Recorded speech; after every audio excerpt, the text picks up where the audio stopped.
84% said that those silos have a negative impact on security, and 84% said that had a negative impact on productivity. So you feel like this pull between IT and security, and in some organizations, that's the same person or the same people, and they're struggling to find a way to ensure that we're giving employees the experience that they need while ensuring that they're working in a safe environment.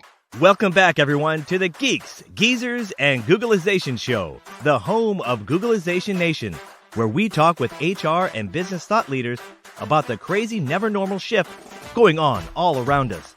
Our goal is to bring you ways to reimagine tomorrow and explore the ever-changing convergence of people, business, and technology. Here is your host, Ira Wolfe. Welcome back, everyone, to the Geeks, Geezers, and Googleization Show. Thank you for being part of Googleization Nation. I'm Ira Wolfe. If you think this is just another podcast, think again. This is the voice of the most important conversations on the future of work, confronting business leaders and people today.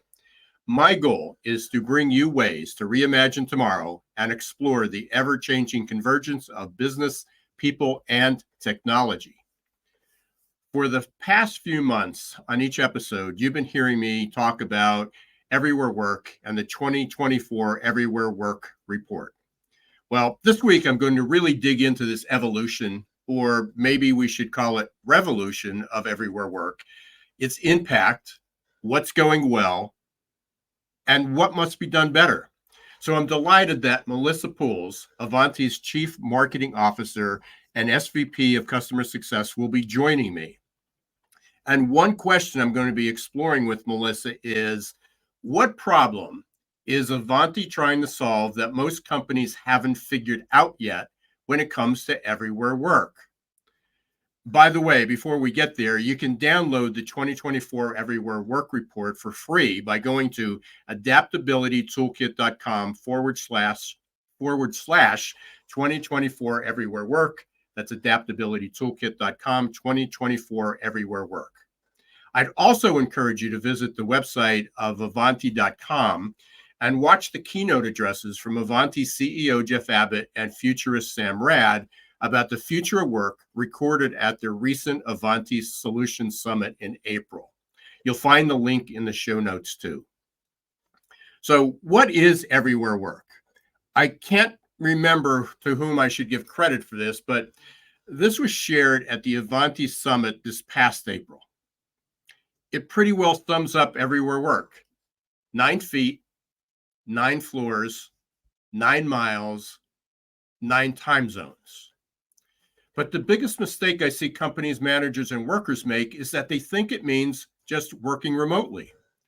Everywhere Work means much more than that. It means working anywhere, everywhere, and at any time, which, by the way, doesn't mean working 24/7, 365, but having the flexibility to work when it's most productive and effective for the company, team, and the individual worker. Threading that needle is essential, but difficult and complex. Few organizations have been successful at doing it. It's a work in progress, which is confirmed with something Ivanti's calling the flexibility disconnect. You'll learn a little bit more about that in a minute. So Everywhere Work also means that people must be safe and connected no matter where, when, and how they're working. The truth is that enabling Everywhere Work is becoming more challenging every day.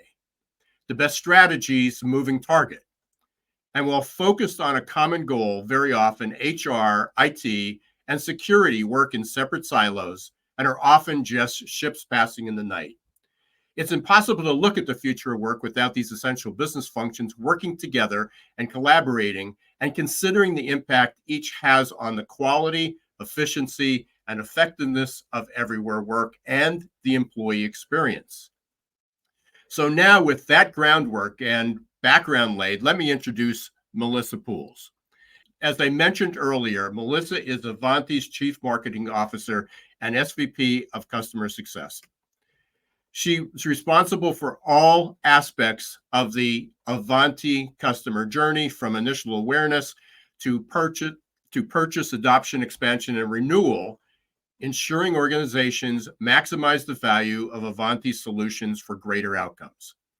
Melissa's passionate, which you'll definitely hear in her presence shortly, about all the phases of the customer experience, and brings decades of experience to Ivanti with a strong track record of fueling growth through a customer-centric approach and integrated marketing strategies. She was most recently Senior VP and CMO at Avid, and prior to that, she was CMO and marketing and held marketing leadership positions with Optanix, Progress, Iron Mountain, and Infor. Let's welcome Melissa Puls to the Googleization Nation stage. Hey, Ira, that was quite an intro. Thank you. Hey, it's good to see you. We had we spent a lot of time together about almost 2 months ago. It seems like an eternity ago.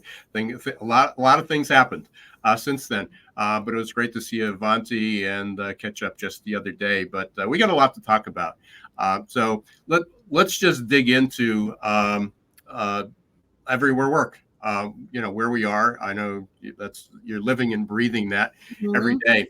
How did I do with the explanation of everywhere work? And I can't remember if that was Jeff or Sam or Sri or who gave the 9 steps, 9 floors, 9 miles, 9 time zones. But that's brilliant, and it pretty well sums it up. Yeah. And you mentioned Sam Rad. So those of you who want to go to Ivanti.com and listen to Sam Rad's keynote, she is super rad, and she talks a lot about these issues and connecting the technology with the human spirit and AI and all those fun things that are happening. So highly recommend that. But I think you did a great job of describing everywhere work. And look, I've been a person who has done everywhere work since for the last 25 years. I lived in Boston. I was working in Boston when I graduated college, and I was like, I really want to live by the ocean, and I had this vision of like, why not just hire the best person for the job regardless of where they're living. So I up and moved to beautiful Cape Cod, Massachusetts. For some of you that may vacation here, I get the pleasure of living here every day, and I've been doing everywhere work that entire time. And it's evolved through the years, and it was certainly a battle to try to help people understand the benefit of everywhere work back in the day.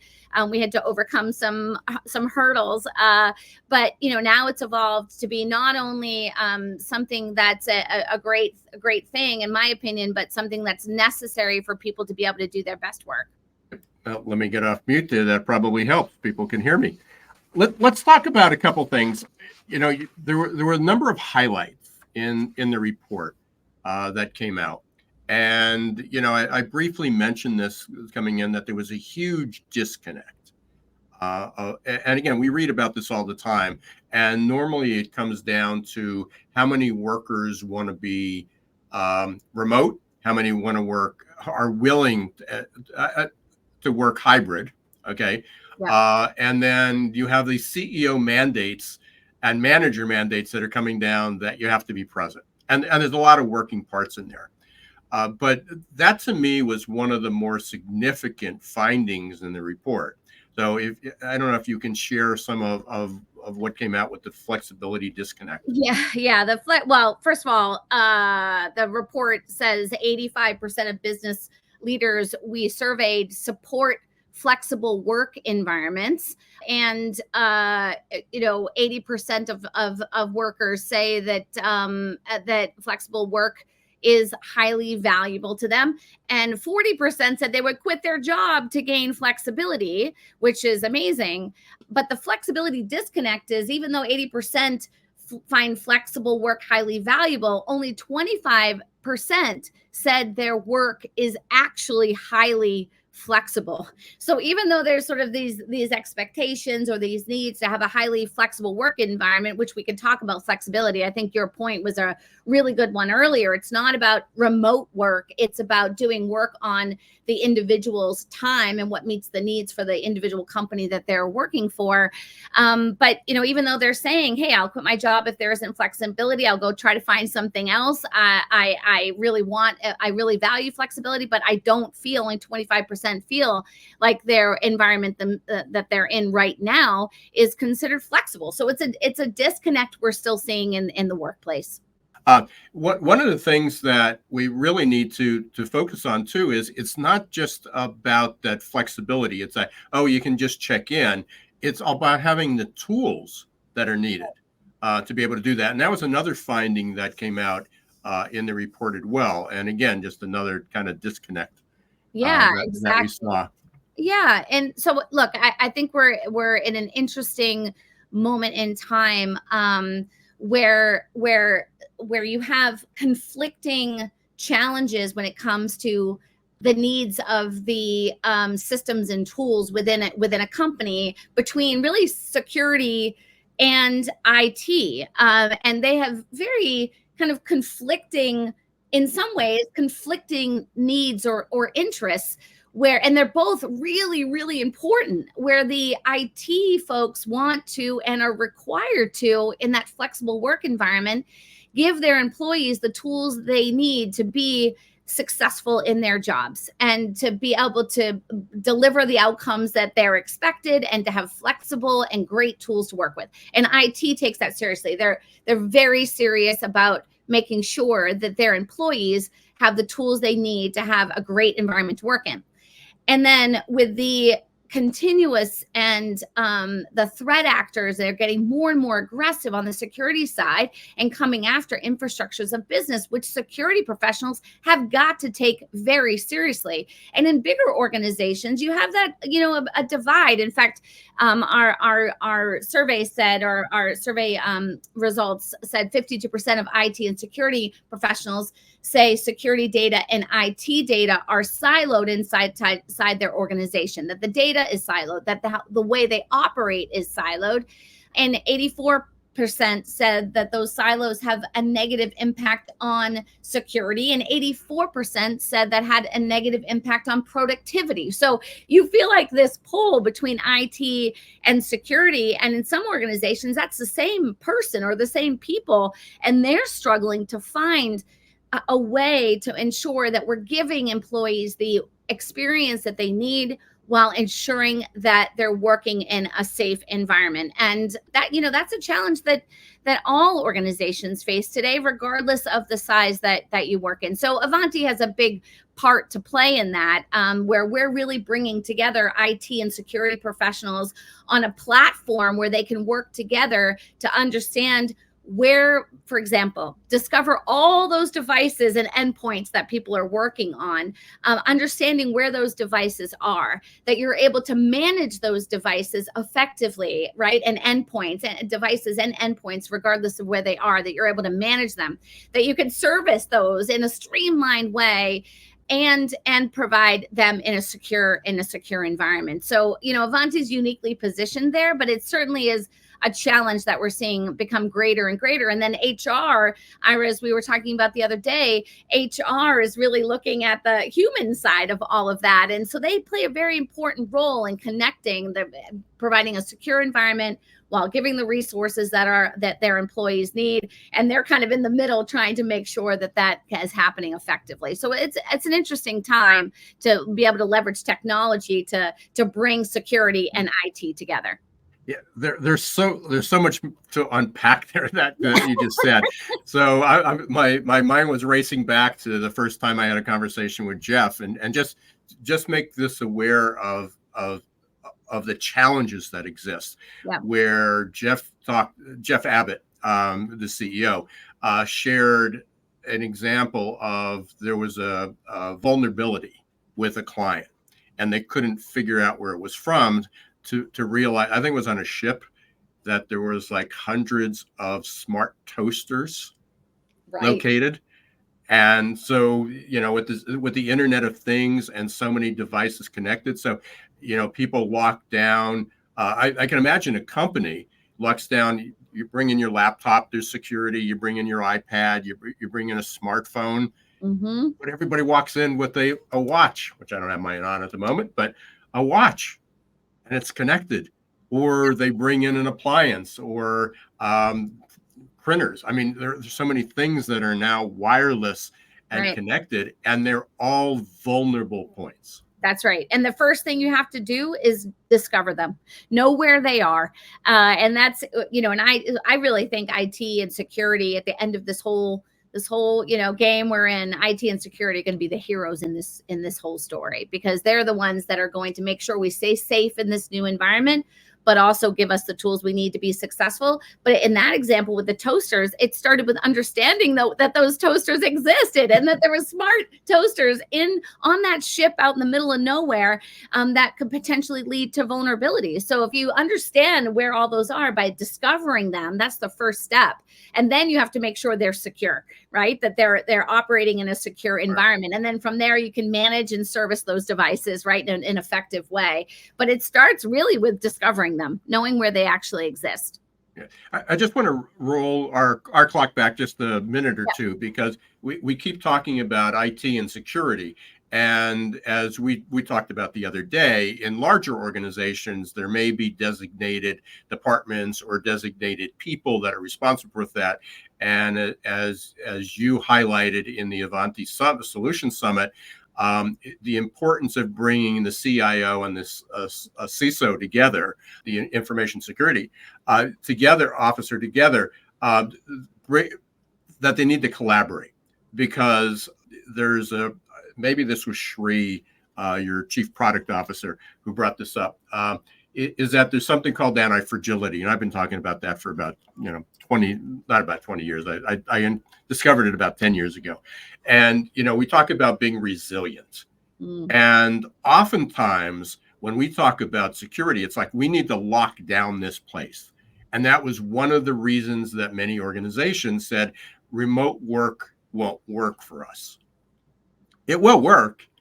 It's just challenging, as we're talking about. And it has to work, because you're just not going to have the people available to do that. And it may be because of the locale, or it may be because people don't want to move. I know your headquarters is in Utah, and you love, well, as far as I know, there's no ocean. There's not a lot of big bodies of water in Utah. Right. So it's in order to have you available to Ivanti, it needs to work. So, I think the key points is one is for many people to understand that, although it could be one person, that IT and security are really two separate functions. It would be like saying in HR, that if you're an expert in payroll and administration and benefits, that you also have to be an expert in recruitment. As we've been talking about the Everywhere Work, one is you can download it at 2024 Everywhere Work report. You can get it at adaptabilitytoolkit.com/2024 Everywhere Work. And there's also a number of, again, you can also go to the Ivanti.com website and explore the keynotes. And there was a keynote from Jeff Abbott, the CEO, that was up there, and you certainly can explore that. And you also can go to the watch Sam Rad, a futurist, and fascinating report or keynote address. It's about 30 to 40 minutes. And I've seen a lot of futurists speak, and she was phenomenal. We're trying to get her schedule on the show, but she's so busy. It was tough getting her there. And welcome back, Melissa. You froze up. Yeah. Yes, apparently I did. And we just had those moments we had this like thunderstorm rolling in. It's just got hit today. So sorry about that. No worries. Speaking about IT and security. So exactly. I can't remember where you where I was delivering and left, and you left us for a moment. But we were talking about the IT and security of working together. And one of the things that I discovered at the Ivanti Solution Summit, and then through the report prior to that, was how although it could be the same person, but there's completely different functions. And the analogy that I had used was that in the HR world, you have people that are payroll and benefits experts. They're not even though one HR person may be responsible for hiring and recruiting and benefits and payroll, they're not. They need to be proficient in all of those. It's not that I also recruit when I have time. In this day and age, IT and security need to always be on. They're two full-fledged different functions, but essential. So whether it's one person is doing it, one department's doing it, they need to really collaborate. But the missing link on that, and especially when we're talking about HR and recruitment and building teams, even if AI and automation is going to shrink workforces, which I don't think it will, but even if we're talking about that, HR technology, and I've been living this for pretty much 30 years, has been a series of integrations. It's not one system. It's not like one piece of software. You get it and assume that will do everything for you. Like in our world, certainly it's Workday and Oracle, SAP, these large enterprise systems. But then somebody says, but I don't like the way it does payroll, or I don't like the way, we want to have a blog, or we want to have a chat. And then all of a sudden there's these other software pieces, and it sort of becomes like a Jenga tower. And we're going to remove this piece and then add it somewhere else and hope it stands. And the world I've lived with HR tech has been exactly that. And two things that frankly, I didn't hear any conversations here. None. I never heard a conversation here, because the assumption is we're going to build this so it's functional and the best employee experience for the employee and the HR department. And that's IT and security's problem. I never heard security, by the way. It's IT's problem. Yes. It's IT's problem to make it work. Mm-hmm. But I never really heard the security problem. Right. But every one of those integrations, and then going back, even complicating it one step further, talking about all the ways people connect to those, adds so much complexity. And essentially that's what you're doing. You're Ivanti, from my understanding, I've worked with you for 4 years and I have a fair understanding of what you do, but it's to help make that really complex process simple. Yeah, that's exactly right. So you have complete visibility into your various endpoints, whether it's a toaster, a watch, a laptop, a phone, whatever it's going to be, that you have visibility into all of those endpoints, that you can manage those endpoints in an effective way. So you know where they are, you're discovering them, you're identifying, you're able to do service management on those devices in a way that gives the employee experience to be a good one, right? That they can go easily and say, I have this issue with this device, can you help fix it? That those devices and endpoints are secure, that they're locked down, that you have an ability to understand your risk in your environment. So where do you have vulnerabilities, and when do you have to hit on that patch Tuesday to make sure you patch up those vulnerabilities, right? And that's where your security people come into play. And then you have ongoing management of those, where you're just delivering them out to the right places, making sure they come back to you, so on and so forth. So the great thing about where Ivanti sits is it brings that CIO and the security, whether they're different functions in an organization, organizationally, or just those functions that need to get done, that this is finally the platform for CIOs and CISOs to have a common language that they're speaking regarding all of their endpoints and devices. So, our goal really is to break down barriers between IT and security, so everywhere work can thrive, right? And that sounds very marketing, coming from a marketing person, I guess I can say that, but that's ultimately what we're trying to do, is break down any of those barriers between those functions, give them a common view of all of their endpoints that they're working with and on, to give the employees an amazing experience, but also balance that with the IT requirements, the security requirements that IT professionals have today. Yeah, and speaking of kind of all the complexity, yeah. There's and he came in. He was a friend of mine, and he came in and guest lectured. I teach innovation and entrepreneurship at Muhlenberg College, which most listeners would know by this point because I talk about it all the time. And he has a startup, and his company works in cybersecurity space. but he talks about even a small college, and this wasn't Muhlenberg that he was working with. He was working with another one, maybe 1,500 students, maybe even fewer than that. So a small liberal arts college nearby. And he was working on their vendors because they found that the vulnerability came through their vendors. So they use 300 different third-party vendors. And they either have like to order supplies or everything.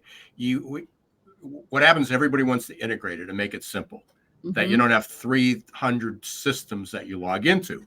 But now when you integrate those and have one system, that's 300 different points of entry. And just creating, so anybody who buys products, anybody who purchases products on a volume and uses a third-party system, that's another vulnerability. Right.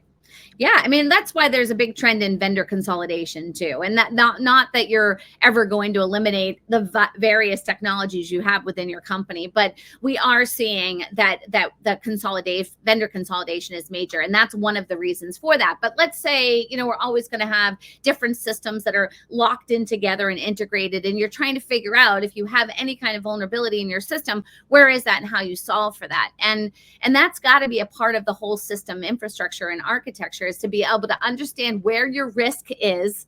So, and then prioritizing that risk, right? Say, okay, there's a lot of vulnerabilities coming out from every company. CVEs are being posted all the time. Which ones are the most critical? And which ones do we need to prioritize patching, getting a fix, so that you can, I like to say, no offense to Walmart, but you got your grandma's china that you need to take care of, and you got to, treat it like a piece of gold, right? You don't want any of those plates to crash. Sometimes the Walmart stuff can go crashing on the ground and you don't worry about it so much. Right. That's kind of the same thing as this. Like, you got to make sure you can find where your grandma's china is, and that you take care of it and make sure that that's being fixed and solved for. And again, that's not just IT's responsibility. It's not just security's responsibility. It's them working together to identifying risk, prioritizing that risk, and then solving for it and working with your vendors to ensure you're patching as you need to. So it's, having visibility. It starts with having visibility. Yeah, and this I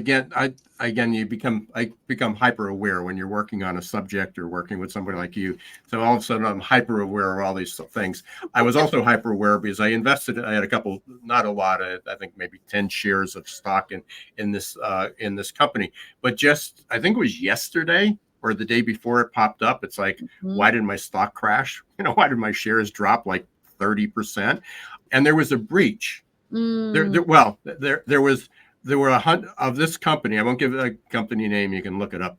There was 165 customers who had their username and password credentials stolen.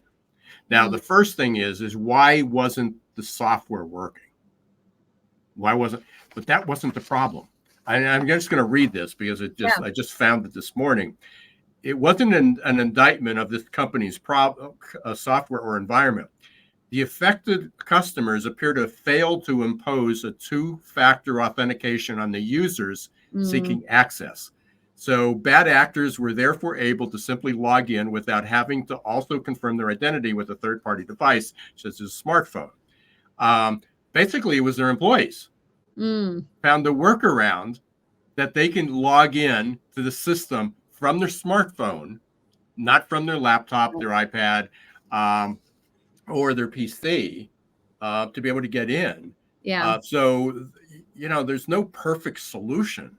No. But it's a matter of having the practices and mindset that this all can work together. Right. Yeah.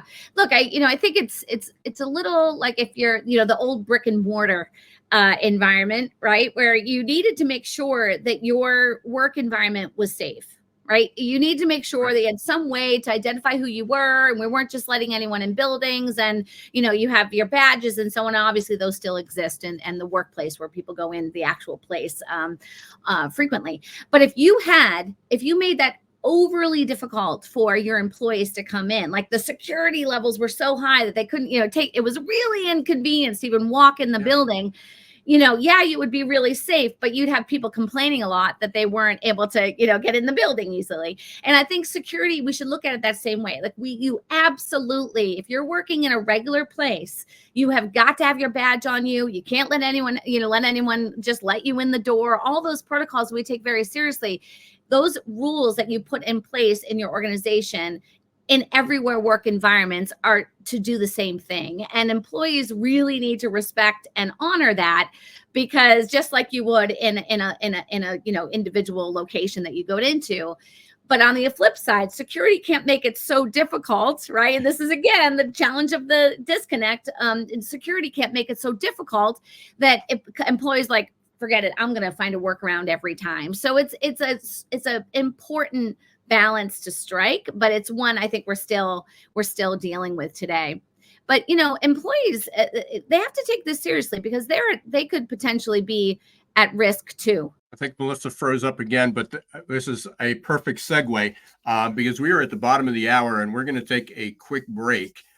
You've been listening to Geeks, Geezers, and Googlization. We've been talking with Melissa Puls, the Chief Marketing Officer and SVP at Customer Success at Ivanti. We've been talking about the Everywhere Work report and Everywhere Work, and you can download the Everywhere Work report, the 2024 Everywhere Work report, at adaptabilitytoolkit.com/2024 Everywhere Work. We will be right back. We're going to take a quick break. Hopefully Melissa will be able to join us again. And we want to thank our Adaptability Toolkit for being our sponsor. We'll be right back. Are your employees feeling stuck and just showing up for a paycheck? Is your workforce working harder to get back to normal than adapting to the future? It's time to help them break their addiction to certainty and develop a growth mindset. Developed by one of the world's top-rated future of work thought leaders, AQ Plus Mindset is a powerful tool to help your employees embrace change, adapt faster, and grow on the job. Conveniently delivered to any smartphone or laptop in easy-to-digest 5 to 10-minute lessons. Managers can sit back and watch employee attitude shift towards growth and innovation in just 30 days.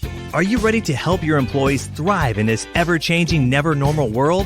Encourage them to show more grit, resilience, adaptability, and unlock their potential? The journey to a growth-filled future starts with a growth mindset. Visit aqplusmindset.com or call 484-373-4300. Welcome back to the Geeks, Geezers, and Googlization show. We've been talking with Melissa Puls from Ivanti. We've been talking about the Everywhere Workplace, and hopefully Melissa will be able to join us. I think there was a number of storms that were rolling through her place up on Cape Cod, but hopefully we'll be able to get her to come back on. In the meantime, talking about things that happen, life happens, shift happens. I just released a new ebook and audio series, which actually is introduction to a second series called, the first one's called Thrive, and the second one's called Upheaval. And basically life happens and shift happens, as we talk about each week. But how do we continue to grow and thrive and function despite all these obstacles? And you can go to adaptabilitytoolkit.com. Click on courses, and underneath courses, click on Thrive. That is free, and you'll get a free ebook. The audio is only about 9 minutes, and it talks about some of the basics of being in situations like we are with Melissa, when life happens and shift happens on a spontaneous basis. It's always at the most fun moments, isn't it, Ira? I don't know. I've shared this. Yeah. I've shared this before. One of my favorite interviews with he's become a friend, John Sani. He's a futurist as well from South Africa, and he's taught me so much. I've learned so much from him. But the first time that he was on, I was so looking forward to it, and we had a series of storms moving in. And I just ran out I wanted to run out to my door real quick and just go to the restroom. As I did, I looked, and there was water coming into my office. Oof. I've been here 20 years, and my wife's been in the house for 22 years at that point, or maybe 20 years at that point. And we just had so much rain that it just started to leak through the foundation, and it wasn't a lot, But my office is in the basement, and I'm looking, and so I ran and grabbed towels and then during the conversation, similar to this, I would put myself on mute and block out the screen and run out to see if it's holding and replace and fortunately through editing and things, nobody ever knew it. But yeah. Well, staying so cool under stuff happens. pressure there, Ira. Yeah, we're trying to be prepared. Anyway, and I apologize. Apparently, I've been pronouncing your name wrong, because I always go by Melissa, but it's Puls. Well, my daughter's name is Malia, and she is she's now retired, we call it, but she was a high level gymnast. And she would get awards. They would call her at the end of a gymnastics competition, and they would call her Malia Puls, and all of her teammates would go, "It's Malia Puls," so it's fine. I'm used to it. I respond to anything.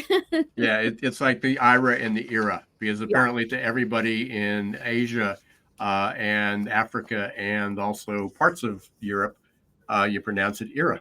Ira. So, yeah. Well, you can call me anything, Ira. Yeah. We'll call you Melissa. So, okay. Anyway, we had a great segue. We were just leading into that. We were going to take a break anyway, so your timing was perfect. We talked about, we were just leading into the importance of the employee experience. And that's what I love about it. That was the strangest thing when I was first introduced to Ivanti. I think it was right after your first report, the Everywhere Work report. This is the fourth report you had.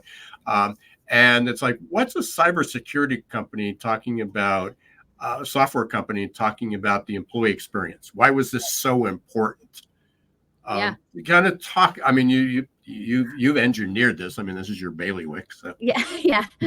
This is our comfortable place that we like to live. Listen, I think it's all about the people, the human beings that are doing the work, and making sure that they're put in the best position to do the work. And that's not only the place, as we've been talking about it, right? Like the flexibility of where you're able to work, but really ensuring that you have employee engagement is so important to a company's success. Like, we believe diversity is huge, obviously, and having a diverse community, but also having employees that are highly engaged. And the way to get employees engaged is to ensure that you're breaking down any barriers that are in their work environment to get the kind of outcomes that you need.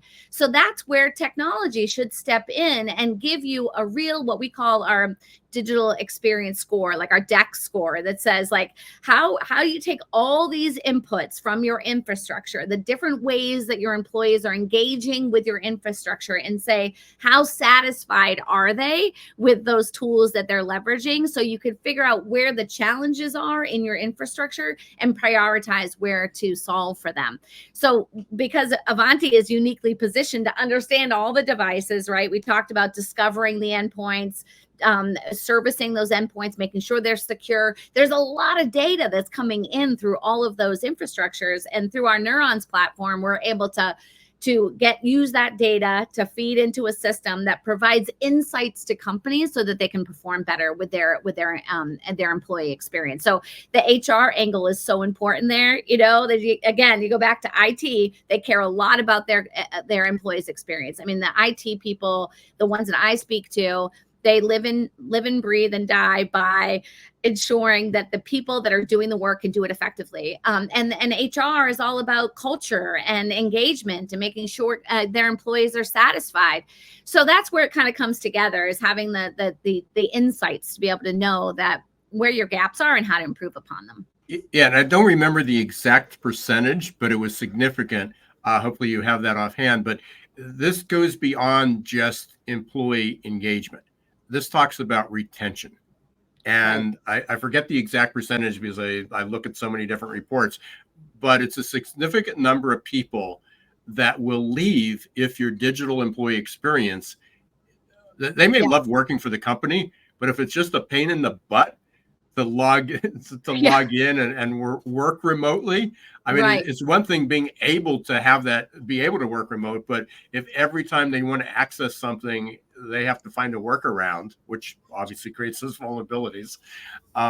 but it was significantly high. I don't know if you have that number Yeah, I offhand. think it was somewhere around 45%. Yeah, it was high. Yeah. But it was right in that. Yes, exactly. Yeah. Yeah. It was a high number. And again, so I know people focus on culture so often and teamwork and support.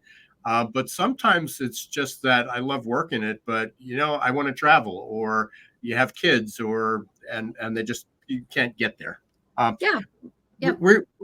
These times always go so incredibly fast, and I love talking with you guys. It's not over yet, is it? It is not, but we're approaching that. But we want to kind of bring it home. Yeah. So there were five general ways to, especially for small, medium-sized businesses, which is your focus. I mean, obviously, when you're talking the SAPs and the Oracles, we're talking about large enterprises, and I know you work with some. But when we're talking about small, medium-sized businesses, and that's where most of our listeners are, there are kind of five general themes, and I'm going to kick it off with the first one, because we talk about that every week here, whether it's with you or not. And it's about the future works here. It's right here. It's now. I know people are thinking that, well, we have that on our strategic plan, or 2 or 3 years from now. That's too late. The way things move. Again, it's only been 2 months since we attended the conference, and it seems like an eternity, because there's so many things that have happened in our life and business and everywhere else. But so the first one is to the awareness that future work is now. Yep. Okay. Everywhere work is here to stay. It's not going anywhere. We've seen the evolution. Even our brand promise has been about the everywhere workplace, right? And now we just call it everywhere work, because it's about flexibility. And that future work is here now, not going away. And I cited a couple of data points on this call, but you can read the report. It screams all over there that it's not, flexibility is key. I would like to mention, though, in that notion, which is perfectly fine, there are some work environments where people need to go into work every day, because that's where the work is done, and that's okay if that's the requirement of that company. The point is that it's got to meet the needs of the employees and of the company to get their common objectives. But the future work is here. It's now. It's not going anywhere. Yeah. So we had talked about like 5 key points. Yes. What were some of the other ones? What were some of the other things? And I kind of just alluded to that, but flexibility is key for employee experience and engagement. As I said, everywhere work is about flexibility. It's not about a place. It's putting people in an environment where they can do their best work. So flexibility is absolutely critical, and for companies to be looking through the lens of what's needed to provide that level of flexibility. We talk about, another key one is security is critical to make and assure employees and customers are safe. It's about, education, obviously, and making this at the center, but also having the right tools and technologies to bring IT and security and HR together to ensure that we have the right level of security, but also of the employee experience as a whole.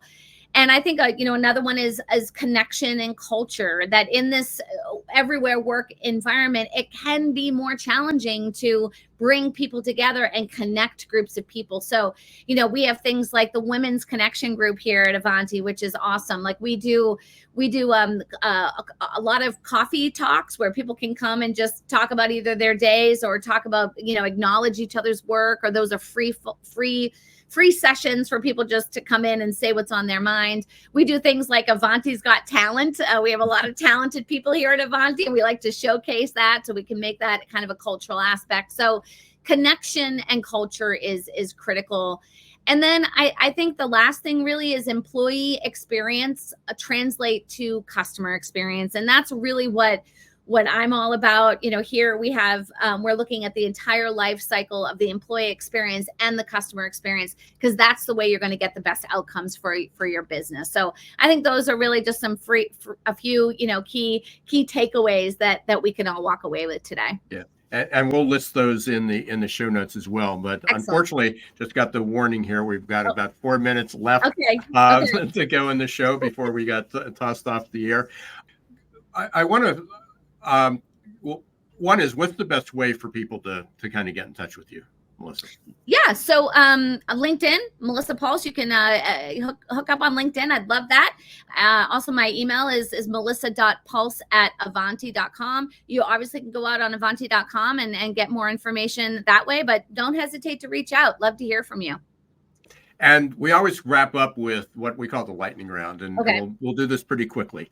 So this is to get to know you a little bit more, who Melissa is, other than the Chief Marketing Officer at Ivanti. What's your go-to music? Or it could be a song, it could be a band, it could be a genre. Who do you go to? Well, first of all, and I'm not just saying this, I love all genres of music. I really do. And my husband, who's a math teacher by day, high school math teacher by day, is a musician by night. And he plays in his band. And I like to go, I am an absolute groupie. I like to go to his gigs and sit there with a skinny margarita and watch him sing. But classic rock really is what he likes to play. So is there one particular group out of that? He's really good at Bob Seger. Very good. Oh, at Bob wow. Seger. That's interesting. Yeah, anything Bob good. Seger. I think that's the first that we've had here. Second question, I have a whole long list, but we don't have time for all of them. But the next question is, it's always interesting. If there was one person you can meet, past, present, or I guess future, who would it be? Well, it's going to be a little bit of a shallow answer, but Joe Mazzulla, who we just won the Celtics won the NBA championship, and Joe is the coach. So right now, today, and there's a big parade on Friday in Boston. So right now, I'd love to have dinner with or lunch with Joe. That would be cool. What would be one question you'd want to ask him? What is his secret to his leadership style? I think he's a young coach. He's learned a lot fast. Like, what is the secret to his leadership? I can imagine there will be lots of blogs and articles written in the next couple of weeks about that as well. Absolutely. So you may indirectly get your wish. There you go. Yeah. Melissa, it's been a pleasure. It's always good talking to you and everybody at Ivanti. One is I highly recommend people just go explore the website, avanti.com. There's a lot of resources. Make sure you watch the keynotes from Jeff Abbott and Sam Rad that are available. And I think Shree's is up there too. So there's a number of keynotes that you can do.